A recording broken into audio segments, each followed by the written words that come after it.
वटा थिए। त्यो 8-9वटा मुहानहरू अहिले सुकेर त्यहाँ पानीको स्रोत पाइन्न र हामीहरूले अहिले खाइरहेका छौँ र पहिले खाने ठाउँमा नभएर नखाने ठाउँबाट त्यो ल्याएर गुजारा गरिरहेको छ।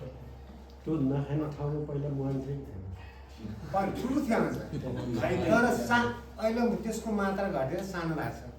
त्यो ठुलो नजिक थिए, पहिला पानीको स्रोतहरू नजिक थिए र टाढा जानु पर्दैन थियो। अहिले नजिकको पानीका स्रोतहरू सबै सुकेर टाढाबाट अहिले सप्लाई भइरहेको छ। यो पानीको सुन्दर मैले कुरो राखेर सर्वसम्मति अर्को जलवायु परिवर्तनको असरहरू मैले के देखेको छु भने बेमौसमी फलफुलहरू फलिरहेको छ अहिले हाम्रो सन्दर्भमा। त्यो बेमौसमी फलहरू फलिरहेछन् र त्यो खास गरी चाहिँ खान लायक त हुँदैन छ, जो त्यो मौसम अनुसार फलेको। जस्तै सुन्तला, अब मङ्सिरमा पाक्ने सुन्तला पछि जेठसम्म फल्छ कि पाक्छ। पाक्ने त अब त्यस्तो भनौँ न, त्यसमा त रस हुँदो रहेछ। यो भयो फलफुलको क्षेत्र है। अर्को भन्छु म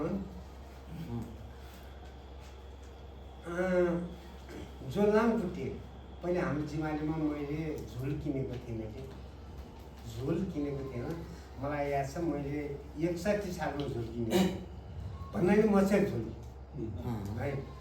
किन भन्दाखेरि त्योभन्दा अगाडि त्यो हावापानी सायद सान्दर्भिक उपयुक्त थिएन होला, झुल त्यो मच्छर उत्पादन हुने वातावरण तयार थिएन होला।